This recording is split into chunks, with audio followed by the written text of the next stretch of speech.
Hello dear students. मैं doctor Harmanpreet Singh BPS 186 का आपका ट्यूटर 2299 इग्नू निर्माण सेंटर सुनाम में आपका स्वागत करता हूं।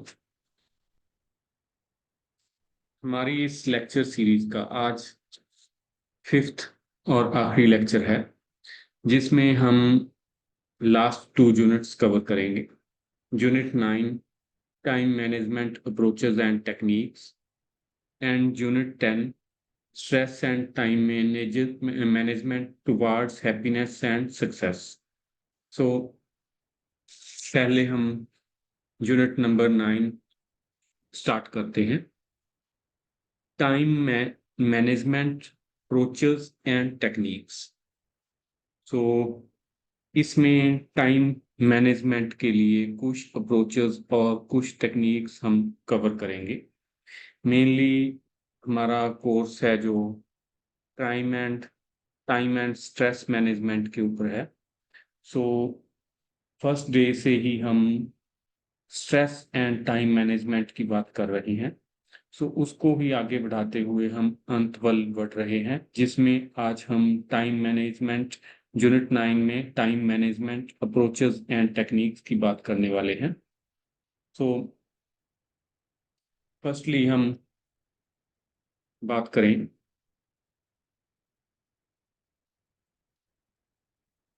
It may be aided by a range of skills and techniques which are used to manage time when an employee individual has to accomplish specific tasks and goals within a stipulated time frame. So mainly हम कह सकते हैं कि एक limited time में किसी काम को करना ही टाइम मैनेजमेंट होता है। सो हर एक काम के लिए हम एक टाइम निर्धारित करते हैं, उस टाइम में ही उस काम को कंप्लीट करते हैं, जब उसे ही हम टाइम मैनेजमेंट बोलते हैं। In this unit, we will explain the main approaches and major techniques of time management that can help in promoting efficiency and effectiveness in government organization as well as private sector system, and suggest the appropriate techniques to be used for time management. So firstly हम आते हैं approaches to time management.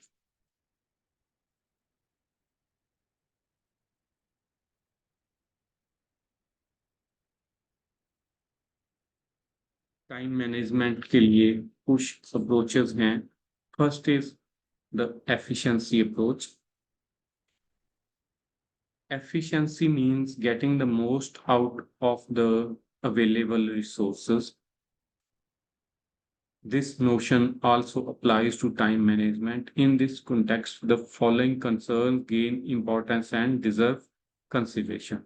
So mainly हम जब ये अपने resources को सही use करके अपनी एफिशिएंसी के अकॉर्डिंग टाइम को मैनेज करें, वो थिंग्स एफिशिएंसी अप्रोच में कवर होती हैं, जिसे हम कैसे कैसे बढ़ा सकते हैं, टाइम मैनेज कैसे कर सकते हैं। First is well organized management system. Use time rationally and leave little scope for time wastage. Second is the procedures employed in organizational functioning are simplified.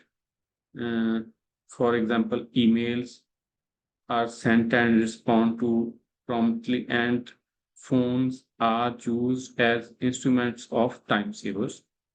Third is technology is used optimally to enhance productivity. Technology for saving time is employed skillfully. Next is work is delegated to competent personnel. Next is wherever needed, outsourcing of services is undertaken. And next is there is neatness in offices. Officers हमेशा clean होने चाहिए, clean table drawers etcetera.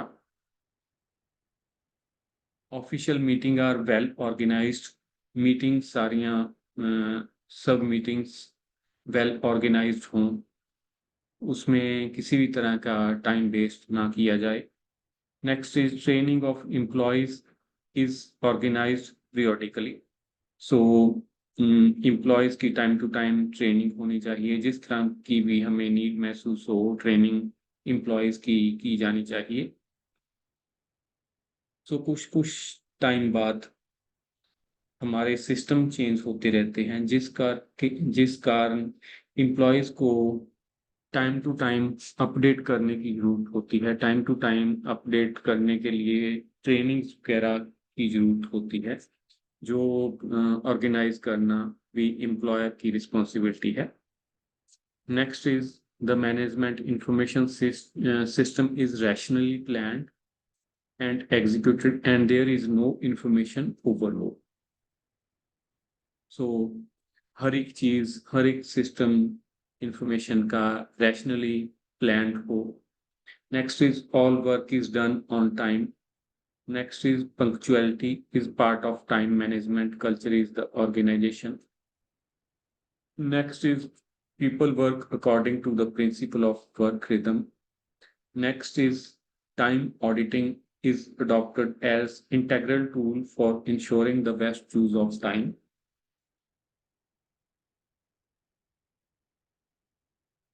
And next is useful techniques like speed reading, travel management, dairy maintenance, and effective writing are skillful used in organizational functioning.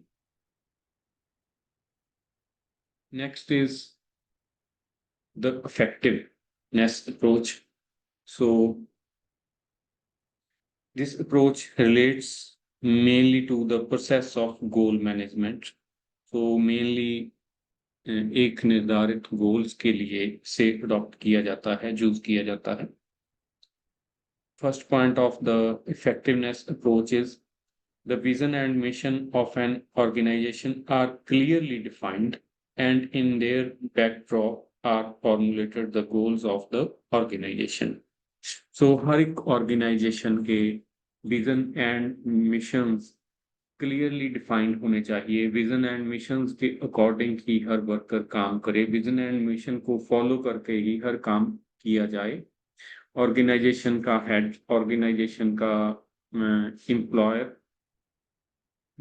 First day से ही अपने vision and mission clear करके चले। Next is priorities. So हर एक organisation को priorities define करनी चाहिए, अपनी प्रायोरिटीज के अकॉर्डिंग ही वर्क होना चाहिए। Next is stress is evident on smart.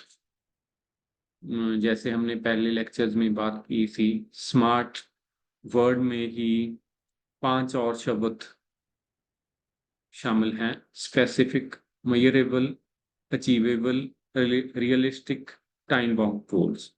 सो इन सारे तत्वों की पूर्ति एक ऑर्गेनाइजेशन में होनी चाहिए। इस अप्रोच के अकॉर्डिंग जो ऑर्गेनाइजेशन इन तत्वों की पूर्ति के अनुसार चलेगा वो सक्सेस होगा।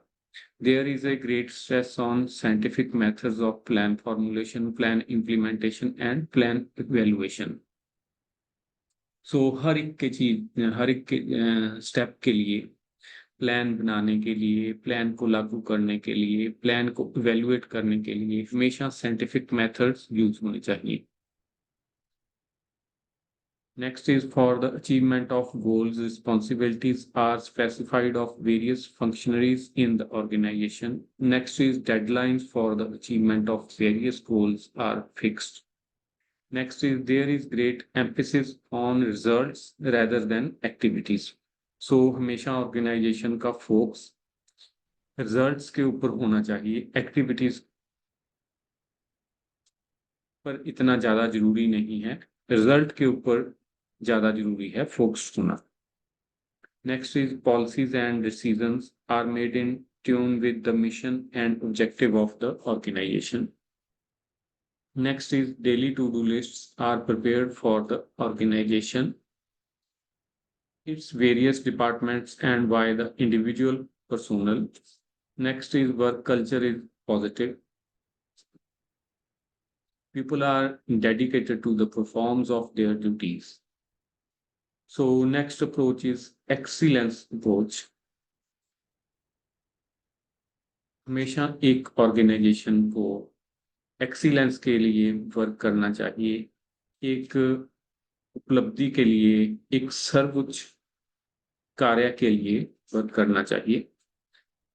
First point of this approach is the 80-20 principles is followed, where at least 20% of time is used for more valuable and crucial activities.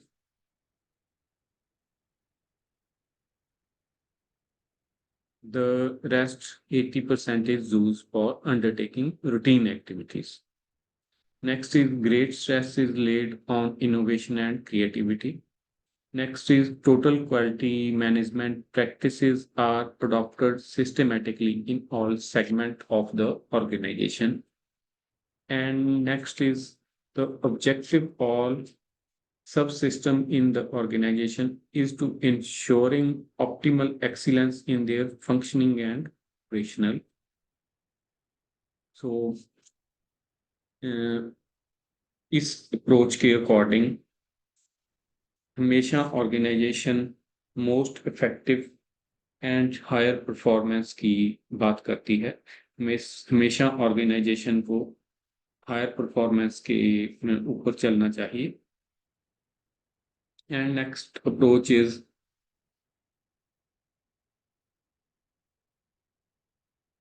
The equilibrium approach. So the approach emphasizes the value of work-life balance in the time management styles of individuals.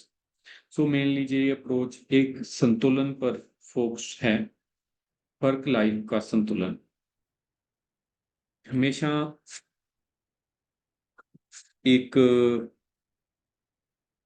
Individual, एक human की life एक संतुलन से सही चल सकती है, जिसको चलाने के लिए बहुत सारी प्रैक्टिसेस, बहुत सारी एक्सरसाइजेस की जरूरत होती है। जैसे yoga, walking, jogging, physically health को बूस्ट करने के लिए एक्सरसाइज। मेनली हम अगर बात करें तो ये कह सकते हैं कि एक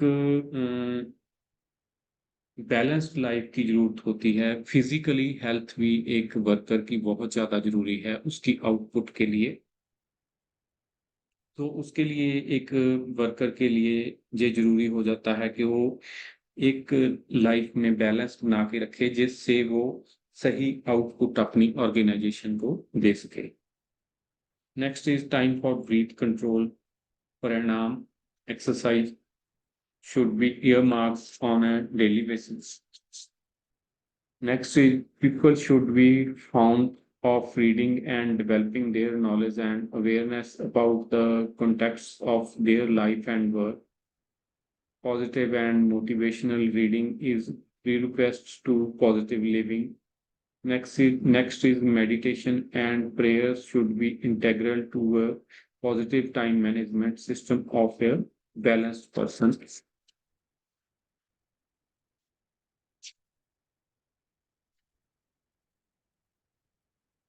And next is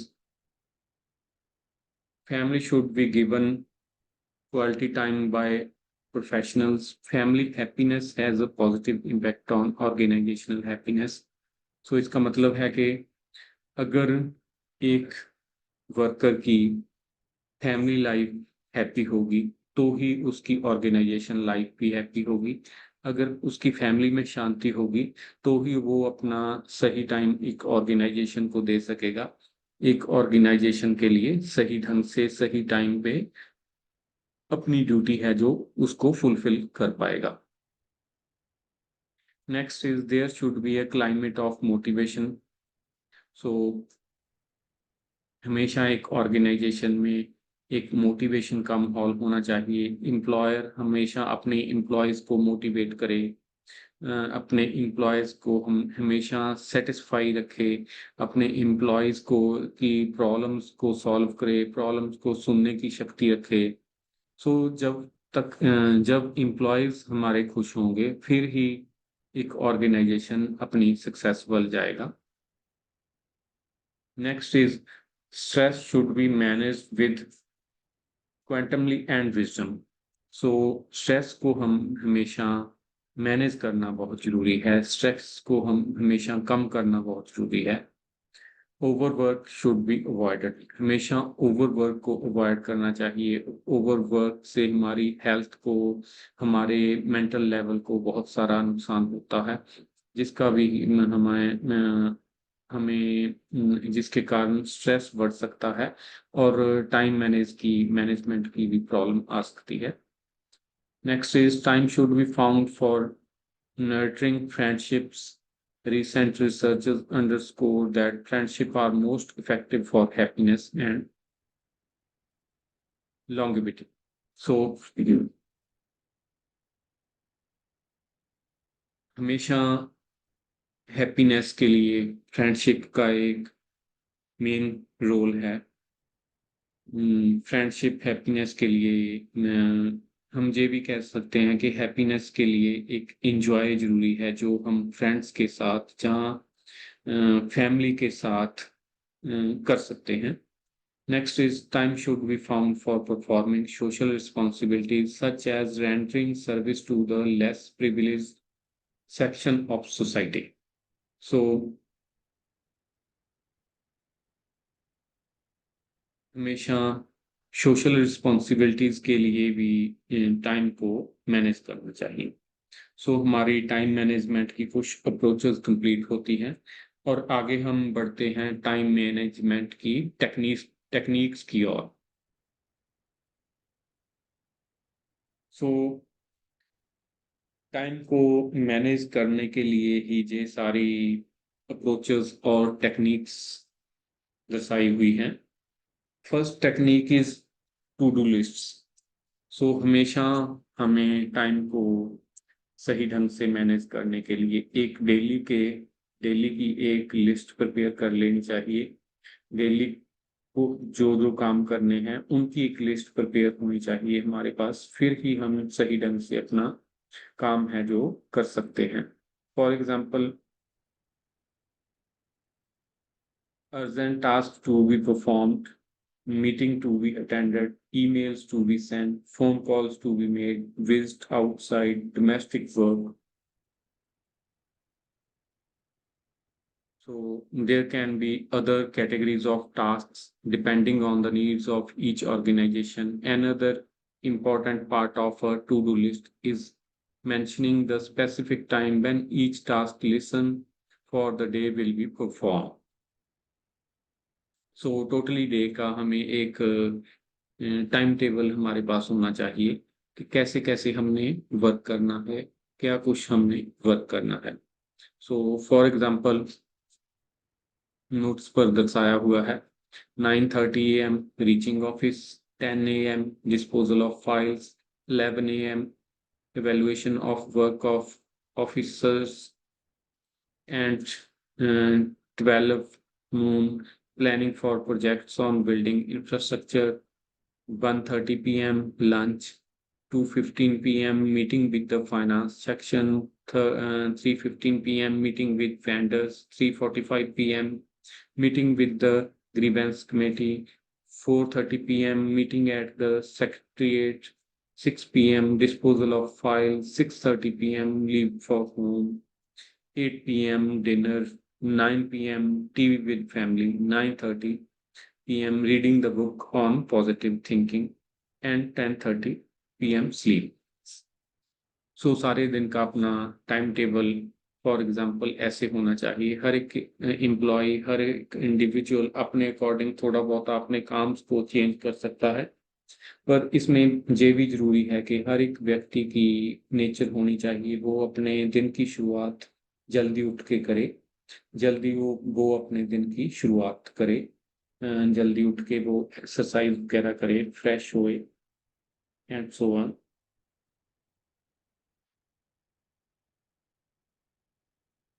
And next technique is the 80-20 principle. So इस टेक्निक में मेनली यही बताया गया है कि 20% टाइम सिस्टेमेटिक मैनर में यूज करना चाहिए, जिसमें वेल प्लान स्ट्रेटजीज आए, and 80% of profit benefits 80% time profit benefits और आउटकम्स कैन बी अचीव्ड। कैसे कैसे हम प्रॉफिट लें, कैसे बेनिफिट प्राप्त करें, कैसे हम अपने उद्देश्यों को प्राप्त करने, इस पर होना चाहिए। सो मेनली हम 80-20 प्रिंसिपल के अकॉर्डिंग हमेशा सक्सेस मनी रिलेशनशिप के ऊपर फोकस करते हैं, तो जिसमें हम मोर सक्सीड एंड मोर इंजॉय को प्राप्त करते हैं।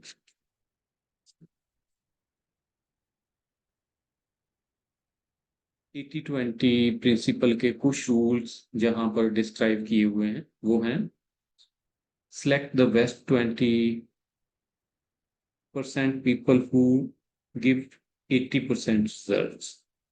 हमेशा एक ऑर्गेनाइजेशन को ऐसे 20% पीपल्स को सिलेक्ट करना चाहिए जो 80% रिजल्ट्स दे सके।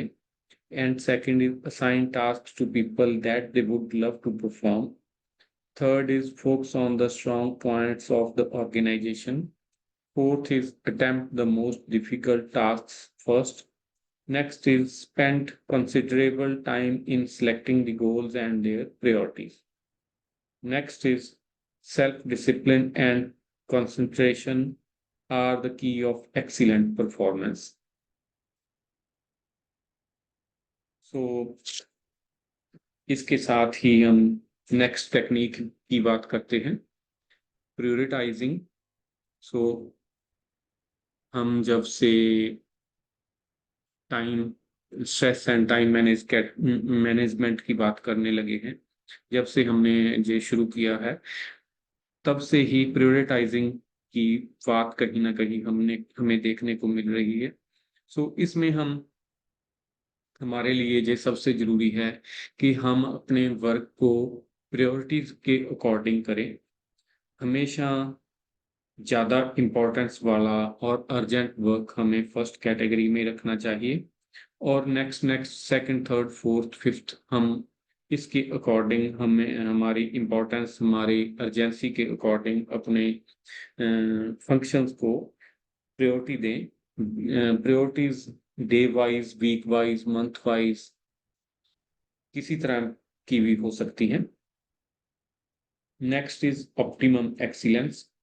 सो excellence means continuing betterment and improvement in one's performance. So हमें हमेशा एक्सीलेंस की ओर बढ़ना चाहिए, हमें हमेशा सर्वोच्च कार्य की ओर बढ़ना चाहिए। हमारी कोशिश हो कि हमारा कार्य किसी भी तरह निग्लेक्ट ना किया जा सके, हमारे कार्य में कोई भी कमी ना हो, हमारे कार्य हमेशा एक्सीलेंट होना चाहिए। And next is do it to a finish. So हर वर्क को एक सिस्टेमेटिकली ढंग से हमें फिनिश करना चाहिए। एक काम को खत्म करने की एक प्लानिंग होनी चाहिए। एक प्लानिंग के अकॉर्डिंग ही वो काम कंप्लीट किया जा सके। इम्पोर्टेंट टास्क है जो जल्दी कंप्लीट किया जा सके, और उससे कम इम्पोर्टेंट स्टेप बाय, जैसे हमने पहले बात की है कि हम अपने काम्स को स्टेप्स में डिवाइड कर लेते हैं, और स्टेप 1, स्टेप 2, स्टेप 3, स्टेप 4, सारे स्टेप्स 1 बाय 1 करके हम अपने कंप्लीट करते हैं। Next is time auditing. So time auditing is very important part of time management. हर एक गवर्नमेंट ऑर्गेनाइजेशन, गवर्नमेंट ऑफिसर्स और प्राइवेट ऑर्गेनाइजेशन के लिए टाइम मैनेजमेंट बहुत जरूरी है। सॉरी, टाइम ऑडिटिंग बहुत जरूरी है। टाइम ऑडिटिंग हम पहले चैप्टर में भी डिस्कस कर चुके हैं। टाइम ऑडिटिंग क्या होता है? टाइम की टाइम का लेखा जोखा करना कि हमने टाइम किस चीज पे कितना स्पेंड किया, किस चीज पे कितना कंज्यूम किया और इसका क्या फायदा हुआ ऑर्गेनाइजेशन को और क्या नुकसान हुआ। सो जो चीजों से नुकसान हुआ उन्हें आने वाले टाइम में अवॉइड करना चाहिए। जिन चीजों से हमें फायदा हो रहा है उन्हें हमें फुली अडॉप्ट करना चाहिए और उसके अकॉर्डिंग वर्क करना चाहिए। Next is getting organised and self management. So self management भी टाइम मैनेजमेंट के लिए बहुत ज़्यादा ज़रूरी है। एक गुड टाइम मैनेजर है जो, एक गुड एम्प्लॉयर है जो, वो अपना सारा टाइम सेल्फ लेवल पे मैनेज करके चलता है एंड वर्कर्स को भी इसी तरह की गाइडेंस देता है कि टाइम को किसे अपने आप मैनेज किया जाए और किसे अपने आप मैनेज करके कंज्यूम किया जाए, यूज किया जाए, वर्क किया जाए। सो इसके लिए हमारे पास पास कुछ थिंग्स हैं। First is every activity out to be link to the ultimate goals. Second is ensure the maximum utilization of resources in achieving the goals. Third is tackle our tasks and activities in a phased and sequential manner. Next is a time for everything and everything at its time. Next is a place for everything and everything at its place. So next is time wasters must be minimized and time savers multiplied. If a work is worth doing, it is worth doing well. So इस तरह की हमारे पास self management के लिए कुछ parts हमें देखने को मिलते हैं। And next is technique is time management, motivational work culture. So हमेशा हमेशा एक ऑर्गेनाइजेशन में मोटिवेशनल वर्क कल्चर होना चाहिए। जब किसी भी इंडिविजुअल से, किसी भी एम्प्लॉय से कोई प्रॉब्लम क्रिएट हो तो उसे प्रॉब्लम को बढ़ाना नहीं चाहिए। ऑर्गेनाइजेशन के हेड को भी उसकी हेल्प करनी चाहिए उस प्रॉब्लम को सॉल्व करने के लिए और कलीग्स को भी उस प्रॉब्लम को सॉल्व करने के लिए एफर्ट्स करने चाहिए जिससे वो इजीली प्रॉब्लम को सॉल्व किया जा सके और उस इंडिविजुअल और उस एम्प्लॉय को मोटिवेशन मिले। और मोटिवेशन के लिए एक हेड को टाइम टू टाइम अपने एम्प्लॉयज को कोई इंसेंटिव्स देने चाहिए, मोटिवेशनल स्पीच देनी चाहिए, कोई फाइनेंशियल इंसेंटिव्स देने चाहिए। सो जिससे वो अपने वर्क के लिए मोटिवेट हों और अपनी आउटपुट को बढ़ाएं और अपनी परफॉर्मेंस को बेटर करें। सो कई बार किसी ऑर्गेनाइजेशन में बहुत सारी प्रॉब्लम्स आ जाती हैं जैसे अनपंक्चुअलिटी, रेड टेपिज्म, इस तरह की नेपोटिज्म। जब इस तरह की प्रॉब्लम्स क्रिएट होती हैं तो उसे हम मोटिवेशन के थ्रू ही खत्म कर सकते हैं, मोटिवेशन के थ्रू ही उसे मैनेज कर सकते हैं। An organization with a positive work culture will have a positive impact on the performance of an organization. So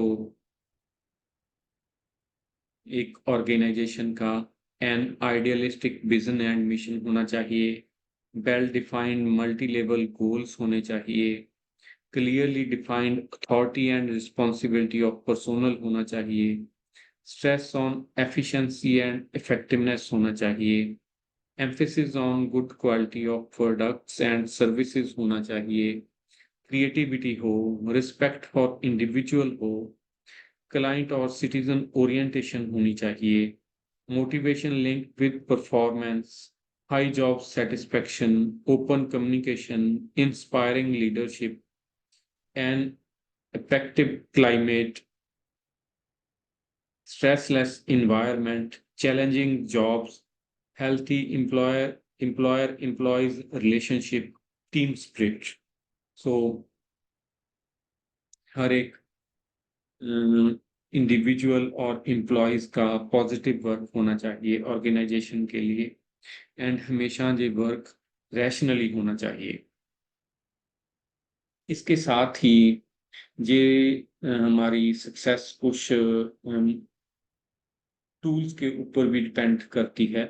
so tools को भी हम बेटर फिर ही कर सकते हैं जब हमें प्रॉपर मोटिवेशन एक ऑर्गेनाइजेशन के द्वारा टाइम टू टाइम मिलती रहे। And next technique is well organised system. So हमेशा सिस्टम है जो जो ऑर्गेनाइजेशन है वो वेल प्लान्ड और वेल मैनेज्ड होनी चाहिए। सो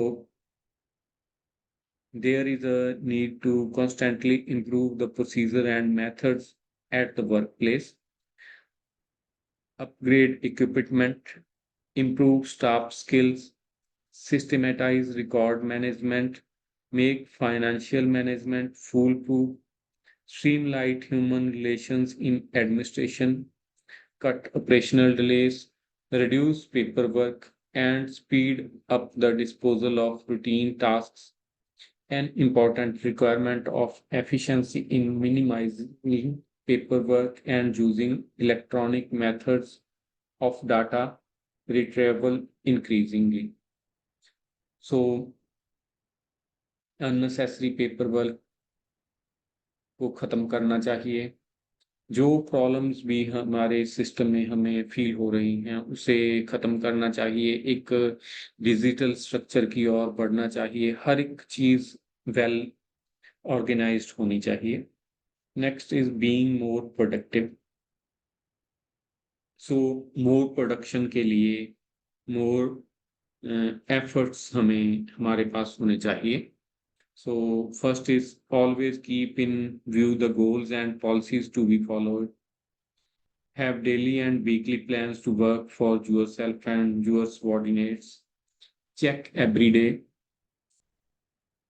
whether the organization is moving nearer its goals, make procedures simple, prepare job descriptions of all personnel, conduct work studies, make correct decision efficiently, develop a systematic and scientific filing systems, filing system, break big jobs into parts and distribute them to people and give a deadline for each component, do regular follow-up, get feedback, take corrective action swiftly, keep desks and drawers clean.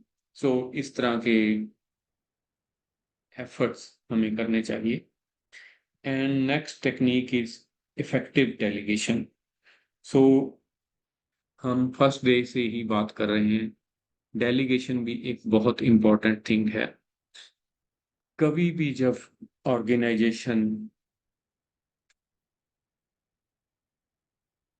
जहाँ organisation का head ओवरबर्डन्ड हो तो वो technically staff की मदद से staff को अपना वर्क और अथॉरिटी और रिस्पॉन्सिबिलिटीज डेलीगेट करके उनसे सही ढंग से अपना ऑर्गेनाइजेशन का काम करा सकता है। सो एक या दो व्यक्ति के लिए एक ऑर्गेनाइजेशन को चलाना पॉसिबल नहीं होता। सो इसके लिए हमेशा एक हेड को, हमेशा एक इंस्टीट्यूशन के हेड को या ऑर्गेनाइजेशन के हेड को अपनी पावर्स और रिस्पॉन्सिबिलिटीज को डेलीगेट करके अपने पर्सन्स को, अपने एम्प्लॉयज को डेलीगेट करके उनसे वर्क है जो करवा लेना चाहिए।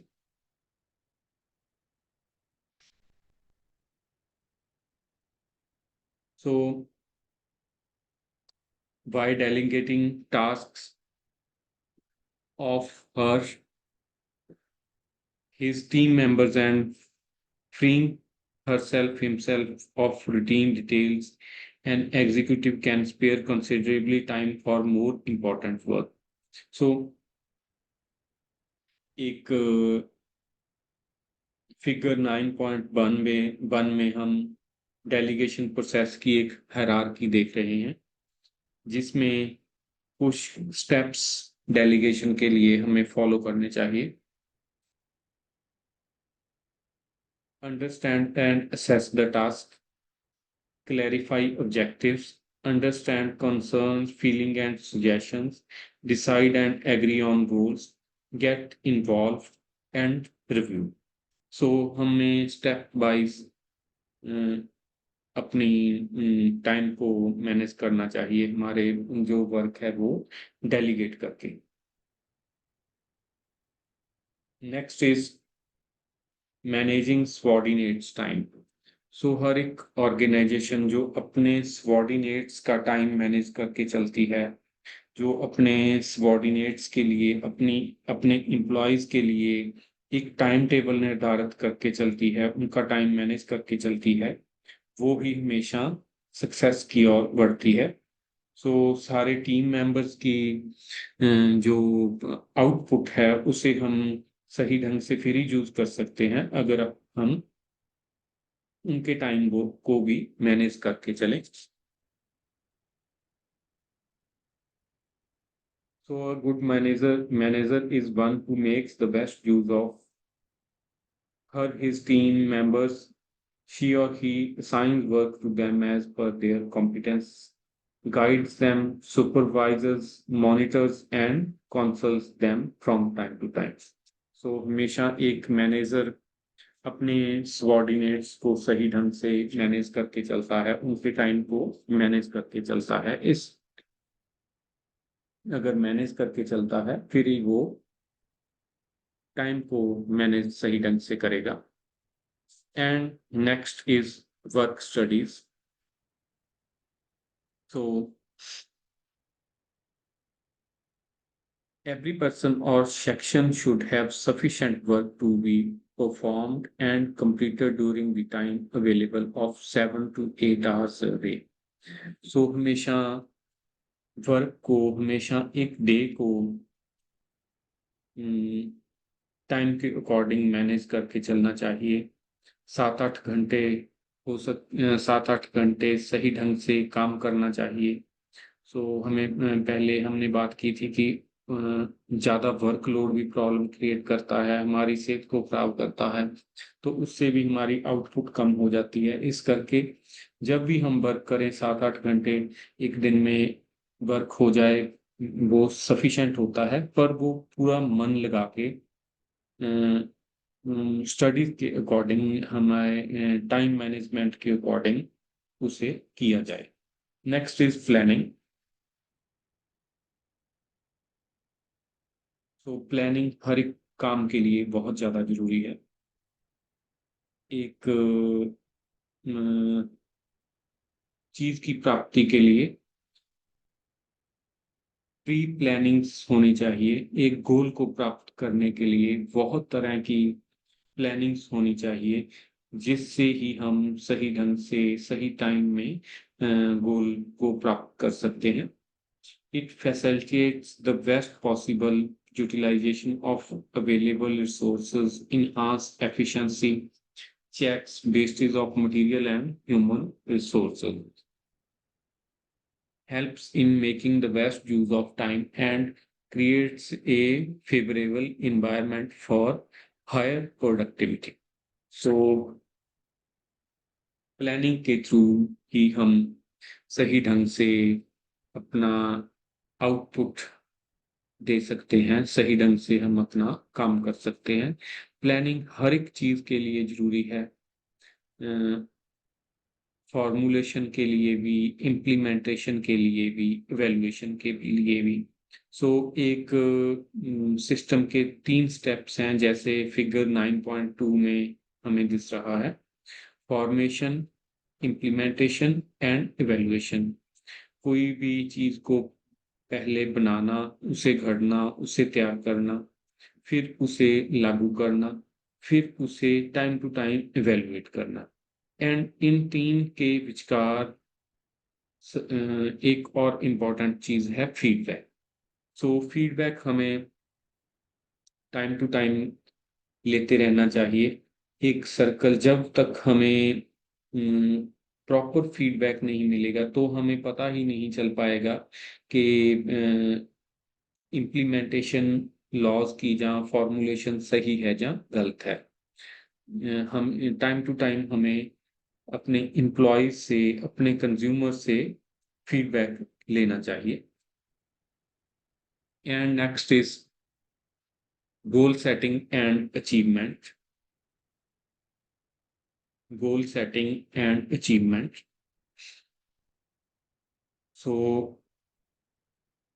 हमेशा गोल्स की सेटिंग होने चाहिए, गोल्स निर्धारित होने चाहिए एक वर्क को करने के लिए, जिसमें structural development and reorganisation, functional diversification, human resource management, financial planning, quality improvement, customer satisfaction, advertisement and branding. तो इस तरह की हमारे पास ये थिंग्स होनी चाहिए। Likewise, in personal life, also goals should be designed for the various facets of life, like improved physical health, mental development, refined emotional intelligence, enriching family relations, evaluating spiritual intelligence, strengthening social relations, and ensuring professional excellence. The balance among all these facets will help attain success and happiness in personal and professional life. So एक goals निर्धारित हों, एक success के लिए efforts निर्धारित हों, उसके according ही हम जो अपना वर्क है, जहाँ हमने अपने गोल्स के अकॉर्डिंग वर्क है जो कर सकते हैं, इसके लिए भी एक हायरार्की निर्धारित किया हुआ है, जिसमें हम देखते हैं कि हमारे पास जो गोल्स निर्धारित किए जाएं वो डेली के, weekly, monthly, quarterly, annual, 5 yearly, 10 yearly, life long, हर तरह के गोल्स निर्धारित होने चाहिए। तो अगर हर तरह के गोल्स निर्धारित होंगे तो ही उनके अकॉर्डिंग हम वर्क करेंगे। Next is smart goals. So smart word हम पहले भी बहुत बार देख चुके हैं इस कोर्स में। सो गोल्स हैं जो हमेशा स्मार्ट होने चाहिए। स्मार्ट में specific, measurable, achievable, realistic and time bound जैसी थिंग्स हमें मिल जाती हैं। सो इन्हें फुलफिल करना चाहिए गोल्स में। Next is self management. So हमारे लिए बहुत जरूरी है सेल्फ मैनेजमेंट। अपने समय को, अपने टाइम को सेल्फ मैनेज करना चाहिए, अपने आप मैनेज करना चाहिए। हमेशा किसी की डायरेक्शंस की वेट नहीं करनी चाहिए। जो हम अपने आप मैनेज कर सकते हैं वो दूसरे की डायरेक्शन के अकॉर्डिंग मैनेज करना औखा होता है। सो अपने आप अपने काम को हम स्टेप वाइज बांट सकते हैं और पूरा कर सकते हैं। तो इसमें कुछ रिकमेंडेशंस आती हैं। Be clear about one's desired goals. Understand that change of habits is a difficult process. Launch the new habits strongly. Practice the new habits often. Move ahead again with determination. So, इस तरह की कुछ things हमें देखने को मिलती हैं। So, there are several other techniques that can make time management an effective instrument for enhancing the capacity and performance of individuals as well as organizations. So time manage की और भी बहुत सारी टेक्निक्स हैं जिन्हें हमेशा एक इंडिविजुअल और एक ऑर्गेनाइजेशन को फॉलो करते रहना चाहिए। सो इन टेक्निक्स की थ्रू ही एक इंडिविजुअल एक ऑर्गेनाइजेशन अपने टाइम को सही ढंग से मैनेज कर सकता है इन टेक्निक्स को यूज करके ही। And after that next chapter is stress and time management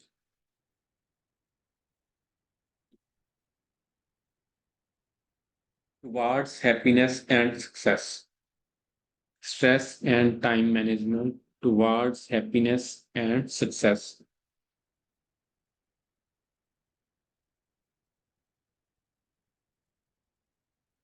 तो